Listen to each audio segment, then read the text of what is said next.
Hi, welcome to Life in the Bottle, Season 1, Episode 10.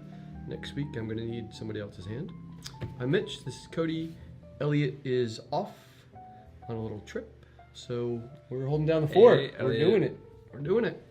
We're here this week to talk about a little different. We're going to go New Zealand, Golden Sauvignon Blanc, producers Auntsfiels. But before we go to this specific wine, we're going to talk a little bit about the varietal, Sauvignon Blanc, maybe the history, what it's all about.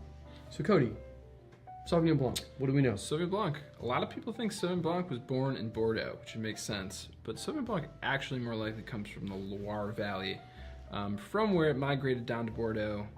Actually, a fun little fact is in Bordeaux, it met up with Cabernet Franc, and it crossed with Cabernet Franc to produce Cabernet Sauvignon. So, parent of Cabernet Sauvignon. Kind of like a blind date. All of a sudden, next thing you know, they have Exactly. Cabernet Sauvignon together. Exactly. There you go. Yep. Pretty cool. And Cab Franc grew side by side with Cabernet Sauvignon. They, for a long time, people thought that it was just the same thing.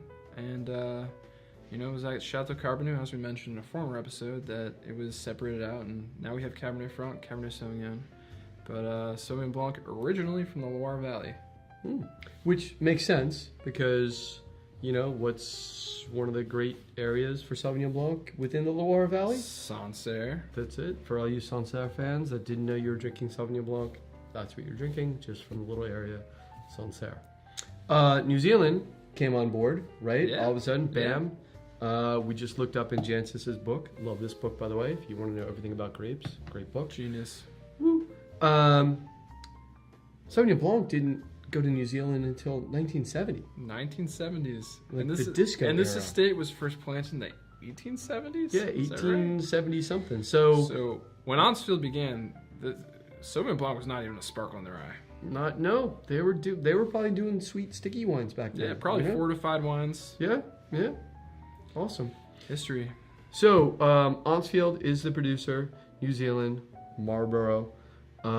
Small production. I think they have 100 acres under vine now. They've grown a little bit. I think this wine, they make all of 7,000 cases, which sounds like a lot. But then, if you look at some of the big mass production industrial Sauvignon Blancs, I won't name names, but they're in the hundreds of thousands of cases production-wise. So this is still pretty darn small. Let's go right to the wine for sure. Color, I call it like pale straw. A little pale. Straw? Pale, kind of watery sort of color. Yeah. Super clear, bright. The nose isn't as pungent as I wanted it to be, but what you might think for New Zealand Sauvignon Blanc. Usually the aromas jump. I kind of like it a little bit more subtle. Yeah, this is aromatic wine, but it's not the kind of wine you'd smell from across the room, which sometimes with New Zealand Sauvignon Blanc can. Definitely citrus flavors, a little bit of grapefruit, a little bit of almost more green apple than grapefruit.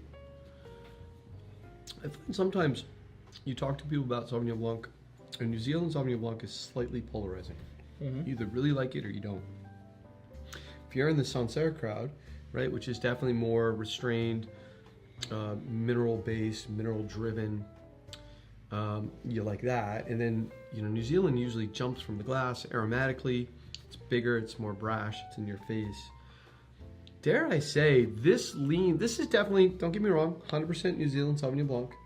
Right. It's just leaning a little towards that minerality. It's almost like that Sancerre that you taste and be like, oh, they're kind of going for the New Zealand approach. Yeah. Something like that. Or I guess we could say the opposite. Oh, it's a New Zealand Sauvignon Blanc going for the Sancerre approach. Right. I find it super refreshing. Very pleasant. I kind of like the fact that it's a little bit more subtle on the aromas, even on the palate.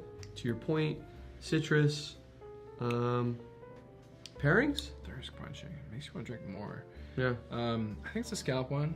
I think it's good. All kinds of shellfish and even whitefish. Yeah, I'd say even summer salads. For sure. Great salad wine. Any whitefish, anything that you might spritz with a little fresh lemon or lime. This would go perfect with. Oh yeah. Now we always say that it would go great on a sunny day on the back deck. and it would, no joke. And we actually have a sunny day, so I think I'm gonna go to my back deck. Cheers. Cheers to that.